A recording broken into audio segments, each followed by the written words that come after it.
Welcome back. Joining me live now to discuss this big news day is Assistant Minister for Foreign Affairs and Immigration, Matt Thistlethwaite, and Shadow Minister for Science and Cybersecurity, Melissa Price. Thank you so much for joining us on Sky News. Matt, I want to start with you. This announcement this morning from the Special Envoy to Combat Anti-Semitism, Gillian Segal, a lot of points shared.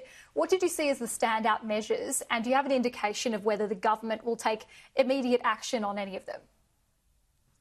Yeah, it's an important report, and we thank Gillian Segal for her very detailed work. I've had a quick look at the report this morning. There's 50 very detailed recommendations that the government will work through in our normal course. Some of them involve working with the states, with our educational institutions, with the e-Safety Commissioner, and we'll seek to work through those recommendations with those individuals.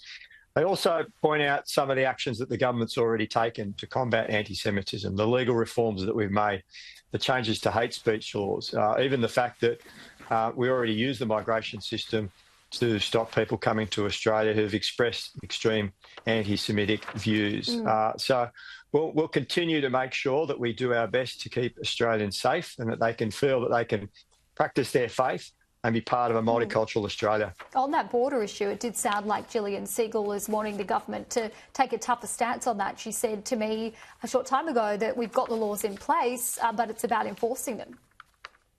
We do have the laws in place. Section 501 of the Migration Act allows the minister to deny a visa or to cancel a visa if someone seeks to vilify a group within the community, and our government has done that. There have been visas that we've denied to people because they've expressed extreme anti-Semitic and indeed extreme Islamophobic views. So we've used that power and we do it to ensure that we keep Australians safe and that we're not bringing in individuals that can promote discord in the Australian community. And Melissa, a big focus was around universities, cracking down on people that voice anti-Semitic views there, possibly withholding funding. Also, Gillian Segal saying we've got to get serious about protests that get too out of hand. And we saw that in Melbourne over the weekend. What did you make of the measures announced?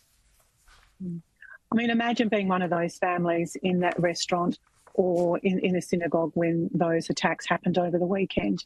Can you imagine that, how traumatic that must have been, worried about your children, what was going to happen next? So I think the Jewish community has been rightly to criticise the current government and has been concerned that we've had just a lot of talking, and understandably so. When an anti-Semitic attack happens, we all come out, we all get in the media, and we talk about how terrible it is and how we need to do something. And I think it is high time that there is some action taken, and so that our Jewish community can feel safe. At the moment, they don't feel safe, whether they're at school, university, going to the synagogue, going about their business, practising their faith, all the things that we expect all Australians should be able to do without being subjected to some sort of attack. So the Coalition welcomes the report today. Let's hope it's not a report that sits on a shelf. The Prime Minister should listen to the Special Envoy. He recruited her, he appointed her, so please take her seriously. And I think we need to get to the point where we have action and that our Jewish community can finally feel safe again. Matt, the federal government's been criticised for a long time for being too slow to act on this issue compared with leaders like the Premier here in New South Wales, Chris Minns, at least in terms of rhetoric, getting out on the front foot after those large-scale incidents. Has there been a slow response here? No, I completely reject that. And going to the point that Melissa made, those attacks on the weekend in Melbourne were insidious, and the important thing is that the perpetrators were caught. And the perpetrators were caught because we were able to use CCTV footage that was installed as a result of some funding that was provided by the Albanese government for the Jewish community to upgrade their safety. The patrons were kept safe because the door to the premises was reinforced. That reinforcement came about as a result of funding that was provided by the Albanese government around safety. So Melissa talks about action. There's action. There's the Albanese government taking action to keep Australia's Jewish community safe. And we've acted as quickly as we possibly could through close to $70 million worth of funding, changes to laws to keep people safe. Well, hopefully those recommendations get adopted too today. On another matter, just quickly, Matt, we hear reports that the price of AUKUS submarines may go up as a result of this US review. We could be made to commit them to help the US in the event there's a conflict over Taiwan. Does this make the Prime Minister's upcoming trip to China pretty awkward? Look, that's speculation in a particular media outlet. We're confident that AUKUS remains strong and will be maintained. Obviously, the US is undertaking a review, as the United Kingdom recently did. But as a result of the United Kingdom's review, they've agreed to move into AUKUS even stronger and committed to it. And I'd also like to point out that the defence relationship between Australia and the United States has never been stronger. At the moment, you've got the annual rotation of US Marines through the north of Australia, their 3-month training exercise that they do in conjunction with the Australian Defence Force. Record numbers of Marines, record numbers of equipment and hardware that's being deployed to Australia in cooperation with the Australian Defence Force.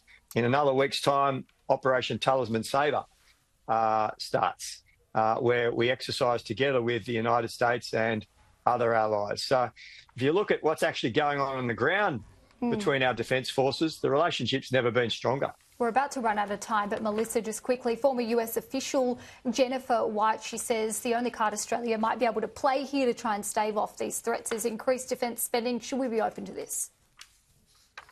Well, the coalition went to the last election with a 3% GDP defence spend. But I do want to make the point on AUKUS. There's a lot of talk about what the cost might be, but in 2027, the expectation is that, well, we will have US and UK nuclear-powered submarines almost based in Western Australia. That's only 2 years away. If we don't get this right, if our Australian government doesn't put its shoulder to the wheel together with the state government in Western Australia and get that part of AUKUS right, that is the first step, then we can almost kiss goodbye having our own fleet of nuclear-powered submarines. This is a test. And that's what I would like our government, our Defence Minister and our Defence Industry Minister to focus on now. Matt, Melissa, thank you for your time.